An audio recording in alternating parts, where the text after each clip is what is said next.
आज हम पढ़ेंगे पैराथायरॉयड ग्लैंड और उसके डिसऑर्डर्स के बारे में। पैराथायरॉयड ग्लैंड के बारे में जानने से पहले हमें कुछ चीज़ें कैल्शियम के बारे में पता होनी चाहिए। जैसे कि कैल्शियम 99% जो है हमारी बोन्स में स्टोर होता है और 1% blood, extra cellular fluid, intracellular fluid in सब में डिस्ट्रीब्यूटेड होता है। और कुछ सेल मेम्ब्रेन के कंपोनेंट्स भी होते हैं जो हमारे कैल्शियम से बने होते हैं।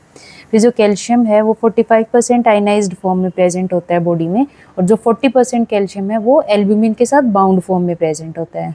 और जो कुछ 15% बच गया वो हमारा एनायंस के साथ प्रेजेंट होता है। जैसे जो हमारे बफर्स होते हैं, कैल्शियम फॉस्फेट, कैल्शियम सिट्रेट, इस फॉर्म में इन एनायंस के साथ बाउंड फॉर्म में प्रेजेंट होता है। अब इसका मेटाबॉलिज्म कैसे होता है बॉडी में, जो हम पढ़ते हैं कि एब्जॉर्प्शन कहाँ हो रहा है, स्टोर कहाँ हो रहा है और एक्सक्रीट कहाँ से हो रहा है। एब्जॉर्प्शन होता है इसका इंटेस्टाइन के थ्रू, स्मॉल इंटेस्टाइन में एब्जॉर्प्शन होता है। स्टोर होता है ये बोन्स के अंदर, उसमें फॉर्मेशन और रिजॉर्प्शन दोनों कॉन्टिन्यूसली चलते रहते हैं। फॉर्मेशन में बोन्स में स्टोर होता रहता है, रिजेप्शन में वहाँ से लाइसिस होकर ब्लड में रिलीज होता रहता है। तो उससे ब्लड के अंदर एक कैल्शियम के नॉर्मल रेंज में लेवल्स मेंटेन होते हैं। जब वहाँ पे डिक्रीज हो जाएगा तो बोन से लाइसिस होकर उसमें रिलीज हो जाएगा, और जब यहाँ कैल्शियम बढ़ जाएगा तो वापस बोन्स में डिपॉजिट हो जाएगा। एक्सक्रीट होता है ये किडनी के थ्रू। किडनी के थ्रू कुछ परसेंट एक्सक्रीट होता है और कुछ परसेंट यहाँ से बॉडी वापस इसको रीएब्जॉर्ब भी कर लेती है। तो अब ये एब्जॉर्प्शन, डिपोजिशन, ये कुछ हॉर्मोन्स के अंडर कंट्रोल में रहते हैं। अब कौन कौन से हॉर्मोन्स इनको कंट्रोल करके रखते हैं? विटामिन D3, पैराथॉर्मोन और कैल्सिटोनिन। विटामिन D3 का मेन काम क्या है कि इंटेस्टाइन में इसकी कैल्शियम की एब्जॉर्प्शन को इंक्रीज करना। ये कैल्शियम की एब्जॉर्प्शन को भी इंक्रीज करता है और फॉस्फेट की एब्जॉर्प्शन को भी इंक्रीज करता है। साथ में ये हमारा जो किडनी है उससे भी रिजॉर्प्शन, इसकी रीएब्जॉर्प्शन बढ़ा देता है। रीएब्जॉर्प्शन ये कैल्शियम फॉस्फेट दोनों की बढ़ाएगा, तो दोनों चीज़ों के लेवल्स इससे ब्लड के अंदर इंक्रीज हो जाएंगे। फिर आता है पैराथॉर्मोन। जो पैराथायरॉयड ग्लैंड है वो पैराथॉर्मोन रिलीज करता है जब बॉडी में कैल्शियम के लेवल्स लो हो जाते हैं। तो जैसे ही कैल्शियम के लेवल्स लो होंगे ये रिलीज होगा और ये बोन्स के ऊपर एक्ट करेगा, वहाँ से रिजॉर्प्शन बढ़ा देगा। कैसे बढ़ाएगा? ये जो ऑस्टियोक्लास्ट सेल्स होती हैं, बोन के अंदर दो टाइप की सेल्स होती हैं, ऑस्टियोब्लास्ट, ऑस्टियोक्लास्ट है। ऑस्टियोब्लास्ट वहाँ पे डिपोजिशन कराते हैं और ऑस्टियोक्लास्ट लाइसिस कराती हैं। ऑस्टियोक्लास्ट को स्टिमुलेट करके वहाँ से लाइसिस करा के जो बोन्स हैं उसके अंदर से कैल्शियम को रिलीज करवा देगा, ये ब्लड के अंदर है। साथ में ये किडनी से इसकी रीएब्जॉर्प्शन को भी इंक्रीज करवा देता है। तो अल्टीमेटली ब्लड में इसके लेवल्स इंक्रीज हो जाएंगे दोनों तरफ से हैं। पर इसका एक अलग चीज़ है कि ये फॉस्फेट को एक्सक्रीट कराता है, तो इससे फॉस्फेट के लेवल्स डिक्रीज हो जाएंगे बॉडी में। विटामिन D3 फॉस्फेट के लेवल्स को बढ़ा रहा था और ये फॉस्फेट के लेवल्स को कम कराता है। फिर आता है कैल्सिटोनिन। कैल्सिटोनिन इन दोनों के ऑपोजिट काम करता है। कैल्सिटोनिन क्या करता है कि कैल्शियम के लेवल्स को रिड्यूस करेगा। कैसे रिड्यूस करेगा? डिपोजिशन करा के। तो जैसे ही कैल्शियम बॉडी में ज़्यादा हो जाता है तो कैल्सिटोनिन रिलीज होता है। कैल्सिटोनिन क्या करेगा? ऑस्टियोक्लास्ट सेल्स को इनहिबिट करेगा। ऑस्टियोक्लास्ट सेल इनहिबिट होंगी तो लाइसिस डिक्रीज हो जाएगा, और जो ऑस्टियोब्लास्ट सेल्स हैं, ऑस्टियोब्लास्ट सेल्स ज़्यादा एक्टिवेट हो जाएंगी, वो डिपोजिशन करा देंगी कैल्शियम का बोन्स के अंदर, तो उससे कैल्शियम लेवल्स डिक्रीज हो जाएंगे। फिर इसका जो मेन डिसऑर्डर आता है वो होता है हाइपरपैराथायरॉयडिज्म। हाइपरपैराथायरॉयडिज्म कैसे फंक्शन करता है? हाइपरपैराथायरॉयडिज्म 3 टाइप का होता है, प्राइमरी, सेकेंडरी एंड टर्शियरी। ये डिपेंड करता है कि कैल्शियम के लेवल्स से स्टिमुलेट हो रहा है या कैल्शियम इंडिपेंडेंट है। अगर कैल्शियम इंडिपेंडेंट है तो उसको बोलते हैं प्राइमरी। इसमें ऑटोनोमस सिक्रीशन ऑफ ग्लैंड होती है। ग्लैंड क्या है? ऑटोनोमसली उसमें एडिनोमा बन गया या हाइपरप्लेजिया हो गया, जिससे हार्मोन की सिक्रीशन बढ़ गई और वो अल्टीमेटली कैल्शियम इंक्रीज कर देता है bye acting on bones and kidneys. ठीक है। सेकेंडरी में क्या होता है? ये कैल्शियम डिपेंडेंट होता है। कैल्शियम के लेवल जैसे ही बॉडी में लो हुए, मान लो न्यूट्रिशनल डेफिशिएंसी बॉडी में हुई और कैल्शियम के लेवल्स लो हो गए, तो ये स्टिमुलस जाएगा इसके पास और ये पैराथॉर्मोन को रिलीज करेगा और ये कैल्शियम के लेवल्स को इंक्रीज करेगा। तो ये साइकिल मेंटेन हो जाती है। इसको बोलते हैं सेकेंडरी हाइपरपैराथायरॉयडिज्म। यही सेकेंडरी हाइपरपैराथायरॉयडिज्म कुछ पेशेंट्स में अगर बहुत सालों से चलता आ रहा है तो एक टाइम के बाद जो ग्लैंड है वो ऑटोनोमसली फंक्शन करने लग जाएगा, वो कैल्शियम के लेवल्स को रिस्पॉन्ड करना बंद कर देगा। तो ग्लैंड बिकम ऑटोनोमस, उसमें एडिनोमा फॉर्मेशन हो जाएगा और फिर वो एक ऑटोनोमसली फंक्शन करेगा, तो उसको बोलेंगे टर्शियरी हाइपरपैराथायरॉयडिज्म। फिर आते हैं इसकी क्लिनिकल फीचर्स हैं।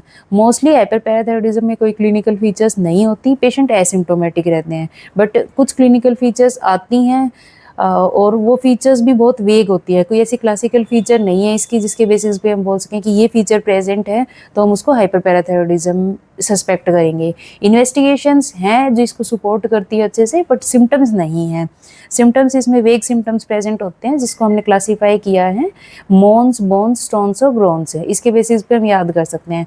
मोन्स में क्या होता है कि पेशेंट को बहुत ज़्यादा वीकनेस हो गया, लेथार्जी हो गया, तो हमेशा वो दर्द से करहा रहा होता है। अगर बहुत सीवियर हो तो पेशेंट डिप्रेशन में भी जा सकता है, मेमोरी लॉस हो सकता है, साइकोसिस हो सकता है, पैरानोइया हो सकता है। बोन्स में क्या है, मस्कुलोस्केलेटल पेन होगा उसको, अर्थराइटिस की वजह से, ओस्टियाइटिस की वजह से, और पूरी बॉडी में कहीं ना कहीं उसको जॉइंट पेन होता रहता है, मस्कुलोस्केलेटल पेन होता रहता है। फिर आते हैं स्टोन्स, ज़्यादातर इसमें रीनल स्टोन्स मिलते हैं क्योंकि कैल्शियम इतना रिलीज हो रहा है, एक्सक्रीट हो रहा है, तो वो किडनी में जाके स्टोन्स बना लेगा वहाँ पे।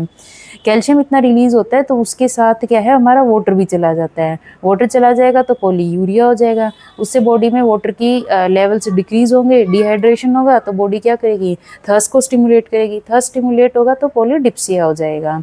साथ में इसमें यूरीमिया भी हो सकता है क्योंकि किडनी डैमेज हो रही है। ग्रोन्स में क्या है कि कुछ एब्डोमिनल सिम्टम्स मिलते हैं, नोजिया मिल गया, वोमिटिंग मिल गया है, कॉन्स्टिपेशन हो गया। एक इसका बहुत इंपॉर्टेंट है पेनकेटाइटिस है। हाइपरकैल्सीमिया से पेनकेटाइटिस भी हो सकता है। पेनकेटाइटिस के हमने मेन कोज देखे थे, अल्कोहल होता है और गोल ब्लैडर स्टोन होता है, लेकिन इसके एक रेयर कोज में आता है हाइपरकैल्सीमिया। पेनकेटाइटिस होने के बाद, डिजीज होने के बाद कैल्शियम के लेवल्स रिड्यूस होंगे, लेकिन हाइपरकैल्सीमिया अपने आप में एक इसका कोज है।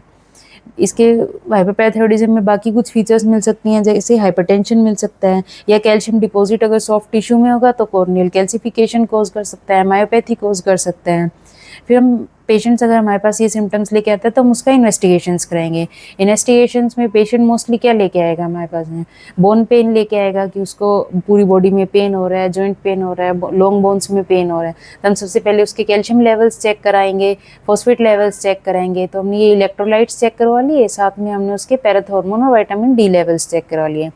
इसमें क्या मिलेगा कि कैल्शियम के लेवल्स तो इंक्रीज हुए मिलेंगे, अगर हम प्राइमरी हाइपरपैराथायरॉयडिज्म की बात करें तो उसमें कैल्शियम के लेवल ज़्यादा मिलेंगे, फॉस्फेट के लेवल्स लो मिल सकते हैं, और पैराथॉर्मोन और विटामिन डी दोनों के लेवल्स बढ़े हुए मिलेंगे। ये कैसे याद कर सकते हैं कि देखो डिजीज़ कहाँ है, पैराथायरॉयड ग्लैंड के अंदर, उसने उसके लेवल्स को बढ़ाया, किडनी पे एक्ट करके उसने विटामिन डी को बढ़ाया, और इन दोनों ने मिलके क्या किया, इन दोनों ने मिलके कैल्शियम के लेवल्स को बढ़ा दिया। फॉस्फेट के ऊपर दोनों ऑपोजिट एक्ट कर रहे हैं, तो ये ज़्यादा रिलीज कौन हो रहा है, पैराथॉर्मोन, तो ये फॉस्फेट के लेवल्स को रिड्यूस कर सकता है। बाकी ये नॉर्मल भी मिल सकता है और लोअर साइड पे भी मिल सकता है, ठीक है। फिर इसमें कुछ ईसीजी में भी चेंजेस मिलते हैं। ईसीजी में चेंजेस क्यों मिल रहे हैं, क्योंकि कैल्शियम हमारा जो माइकार्डियल सेल्स है उसकी कॉन्ट्रैक्टिलिटी में हेल्प करता है।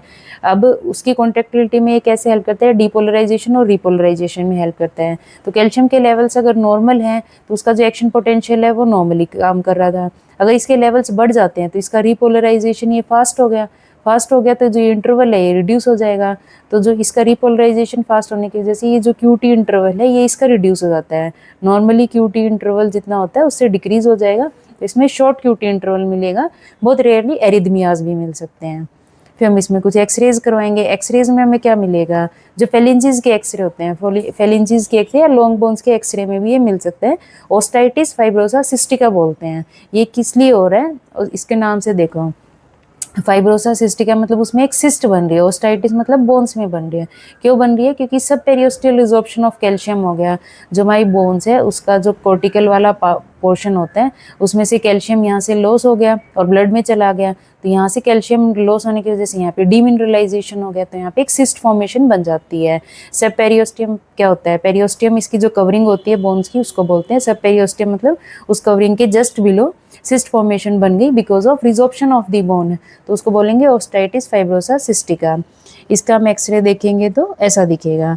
इसमें क्या हो रहा है, बोन्स के अंदर ये इसकी कवरिंग है सब पेरियोस्टियम। सब पेरियोस्टियल रीजन में क्या हो गया, यहाँ पे सिस्ट बन गई क्योंकि यहाँ से डीमिनरलाइजेशन हो गया, यहाँ से कैल्शियम रिलीज हो गया। फिर इसका एक्सरे अगर हम स्कल का देखेंगे तो हमें सॉल्ट पेपर अपीयरेंस मिलेगा। सॉल्ट पेपर अपीयरेंस कैसा दिखता है, ये ऐसा दिखता है, उसके अंदर ऐसे डॉट डॉट डॉट डॉट ऐसा अपीयरेंस दिखेगा। फिर हम इसमें लॉन्ग बोन्स का एक्सरे कराएंगे, उसमें भी हमें ऑस्टियोपोरोटिक चेंजेस मिल सकते हैं। अगर हम कैल्शियम इधर से बोन से सारा लॉस हो रहा है तो कहीं डिपॉजिट हो रहा है, वो जहाँ डिपॉजिट हो रहा है वहाँ हमें क्या मिलेगा, नेफ्रोकैल्सिनोसिस मिलेगा, या सॉफ्ट टिश्यूज़ की कैल्सिफिकेशन मिल सकती है। अगर हम डेक्सा स्कैन करवाते हैं किसी पेशेंट में, डेक्सा स्कैन में क्या मिलेगा, जेड स्कोर रिड्यूस हो जाएगा। जेड स्कोर रिड्यूस होने की वजह से हमें बोन डेंसिटी लो मिलेगी इसके अंदर। फिर इसकी एक इम्पॉर्टेंट इन्वेस्टिगेशन होती है technetium 99 sestamibi scan. ये क्या होता है, ये एक रेडियो आइसोटोप है, इसको हम आईवी देते हैं पेशेंट के अंदर, और ये रेडियो आइसोटोप का अपटेक होता है थायराइड पैराथायराइड ग्लैंड के अंदर। तो हम पहले इसका इंजेक्शन देंगे, फिर हम एक सीटी स्कैन करेंगे। सीटी स्कैन में जो हमने इनिशियल किया उसमें अपटेक हो गया, ये पैराथायराइड ग्लैंड के अंदर हो गया यहाँ पे, और ये बीच में थायराइड जो ग्लैंड है उसमें अपटेक हो गया। फिर हमने कुछ टाइम बाद सीटी कराया, तो यहाँ से जो थायराइड का अपटेक है वो तो रिड्यूस हो गया।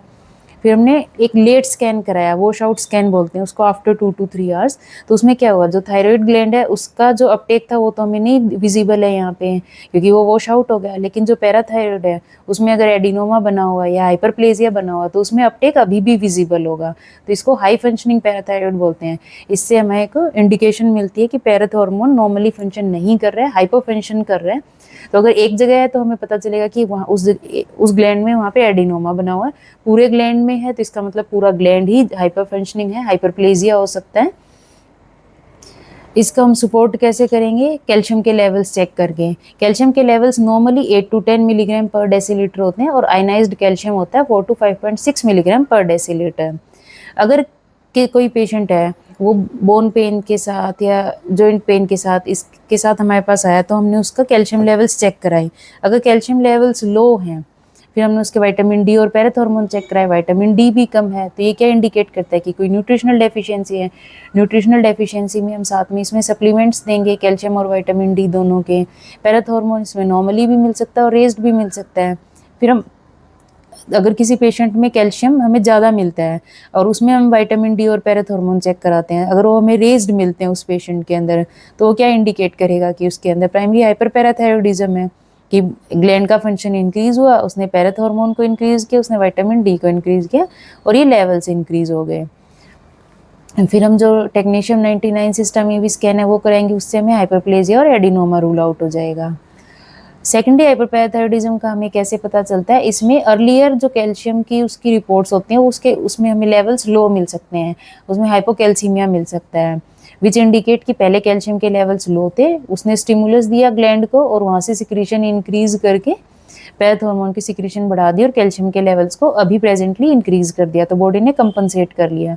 या सीकेडी के पेशेंट्स में मोस्टली हमें सेकेंडरी हाइपरपैराथायरॉइडिज्म देखने को मिलता है। कैल्शियम के लेवल्स ज़्यादा और सिचुएशंस में भी मिल सकते हैं, तो वो उसके हाइपरकैल्सीमिया के डीडीज हो गए जो हमें हमेशा ध्यान में रखने हैं। हाइपरकैल्सीमिया बाकी किन कारणों से मिल सकता है, कैल्शियम सप्लीमेंटेशन की वजह से मिल सकता है। कोई अगर पेशेंट है वो बहुत लंबे टाइम से कैल्शियम विटामिन डी इन सब के सप्लीमेंट्स अगर ले रहा है तो उसमें हमें हाइपरकैल्सीमिया मिल सकता है, और विटामिन डी के लेवल्स भी रेज्ड मिल सकते हैं साथ में। मल्टीपल माइलोमा में भी हाइपरकैल्सीमिया मिल सकते हैं, जो लंग कैंसर्स और ब्रेस्ट कैंसर्स हो सकते हैं उसमें भी मिल जाता है। सार्कोइडोसिस और टीबी है उसमें भी हाइपरकैल्सीमिया मिल सकता है। थायराइड डायूरेटिक्स का भी एक साइड इफेक्ट होता है हाइपरकैल्सीमिया, उसमें भी मिल सकता है। थायराइड डायूरेटिक्स के हमने जो साइड इफेक्ट्स देखते हैं हाइपरकैल्सीमिया, हाइपरग्लाइसीमिया और हाइपरयूरिसीमिया, तो इसके साइड इफेक्ट्स में आता है हाइपोकैलीमिया मिलता है। पोटेशियम के लेवल्स लो मिलेंगे लेकिन कैल्शियम के लेवल्स क्या मिलेंगे, रेज्ड मिलेंगे। फिर हम आते हैं इसकी ट्रीटमेंट पे। अगर प्राइमरी हाइपरपैराथायरॉइडिज्म का पेशेंट है और वो सिम्टोमेटिक है, सिम्टोमेटिक पेशेंट में तो हमें सर्जरी करनी ही करनी है। एसिम्टोमेटिक पेशेंट में भी अगर ये सारी चीज़ों में से कुछ भी प्रेजेंट है तो हमें उसकी सर्जरी करनी पड़ेगी। सर्जरी क्या करेंगे, पैराथायरॉइडेक्ट भी करेंगे, ग्लैंड को रिमूव करेंगे जो भी हाइपर फंक्शनिंग ग्लैंड है। अगर एक ग्लैंड उसका एडिनोमा की तरह फंक्शन कर रहा है तो उधर वो निकालेंगे, अगर हाइपरप्लेजिया है तो हम चारों भी निकाल सकते हैं। इसकी इंडिकेशंस में क्या आता है, अगर एसिम्टोमेटिक पेशेंट है उसमें कैल्शियम के लेवल्स मोर देन 1 मिलीग्राम पर decilitre of upper normal limit है, या फिर टी स्कोर उसका रिड्यूस हो रखा है less than 2.5 less than -2.5, vertebral fractures हैं पेशेंट को, क्रिएटिनिन क्लियरेंस उसका रिड्यूस हो रखा है लेस देन 60 ml पर मिनट है, या फिर 24 आवर अगर हम यूरिनरी कैल्शियम लेवल चेक करेंगे तो more than 400 mg per day है, या नेफ्रोलिथियसिस है पेशेंट को, और अगर यंग पेशेंट है एज लेस देन 50 ईयर्स है तो हम सर्जरी ज़्यादा प्रेफर करते हैं। इसकी मेडिकल मैनेजमेंट में यूज़ करते हैं हम टैबलेट सिनाकेल्सिट। ये कैसे काम करते हैं, जो ग्लैंड है हमारा, यहाँ पे ग्लैंड किसको रिस्पॉन्ड कर रहा है, ब्लड में कैल्शियम लेवल्स को। तो हम जो यहाँ पे उसके रिसेप्टर्स हैं जो कैल्शियम को सेंस कर रहे हैं, हम उन रिसेप्टर्स की सेंसिटिविटी को इंक्रीज कर देंगे। तो हम टैबलेट सिनाकेल्सिट देते हैं, ये इंक्रीज करता है sensitivity of calcium to those receptors जो प्रेजेंट होते हैं पैराथायरॉयड ग्लैंड के, पैराथायरॉयड ग्लैंड पर। इसको हम 30 mg BD में यूज़ कर सकते हैं 2 to 4 वीक्स, फिर हम 60 mg तक भी इंक्रीज़ कर सकते हैं, 90 mg BD या TDS या QID तक भी इंक्रीज़ कर सकते हैं। फिर सेकेंडरी हाइपरपैराथायरॉयडिज्म, उसको कैसे ट्रीट करेंगे। सेकेंडरी हाइपरपैराथायरॉयडिज्म मेनली प्रेजेंट होता है CKD के पेशेंट्स में। CKD के पेशेंट में क्या हुआ, किडनी डैमेज हुई और वहाँ से विटामिन डी की सिंथेसिस रिड्यूस हो गई। विटामिन डी नहीं है तो इंटेस्टाइन से कैल्शियम की एब्जॉर्प्शन नहीं हो रही, कैल्शियम कम हुआ तो बॉडी को स्टिमुलस गया कि पैराथ हार्मोन रिलीज करो। पैराथ हार्मोन ने क्या किया, बोन्स का लाइसिस किया और उसकी रिजॉर्प्शन बढ़ा दी और किडनी के ऊपर एक्ट करके कैल्शियम को तो रीअब्जॉर्ब कराया लेकिन फॉस्फेट को रिलीज करवा दिया बाहर। फॉस्फेट अगर एक्सक्रीट होगा, जितना ज़्यादा रिलीज होगा उतने उसके लेवल्स डिक्रीज हो जाएंगे। तो हम इस सब चीज़ों को मेंटेन कर रहे हैं। कैसे मेंटेन करेंगे, हम बाहर से कुछ कैल्सीमाइमेटिक्स देंगे जिससे बॉडी को लगेगा कि बॉडी में कैल्शियम है काफ़ी सारा। कैल्सीट्रायल जो विटामिन डी है हम वो देंगे, तो हम विटामिन डी सप्लीमेंट करेंगे, कैल्शियम सप्लीमेंट करेंगे। और जो फॉस्फेट है वो रिलीज़ हो रहा है उसको बाइंड करने के लिए हम कुछ फॉस्फेट बाइंडर्स देते हैं जो फॉस्फेट को बॉडी के अंदर मेंटेन करके रखें और उसकी एक्सक्रीशन को रिड्यूस कर दें। साथ में हम इसमें टैबलेट सिनाकेल्सिट भी दे सकते हैं 30 mg तक। जो टर्शरी हाइपरपैराथायरॉयडिज्म होता है उसमें भी प्राइमरी की तरह ग्लैंड ऑलरेडी ऑटोनोमस बन चुका है, तो उसमें भी जो एक ऑप्शन बचता है हाइपर पैराथायरॉयडेक्टमी। जितना हाइपरपैराथायरॉयडिज्म ज़्यादा होगा उतना ही हमें उसमें सर्जरी की इंडिकेशंस बढ़ जाएंगी। तो हम टर्शरी हाइपरपैराथायरॉयडिज्म में मेनली पैराथायरॉयडेक्टमी करते हैं।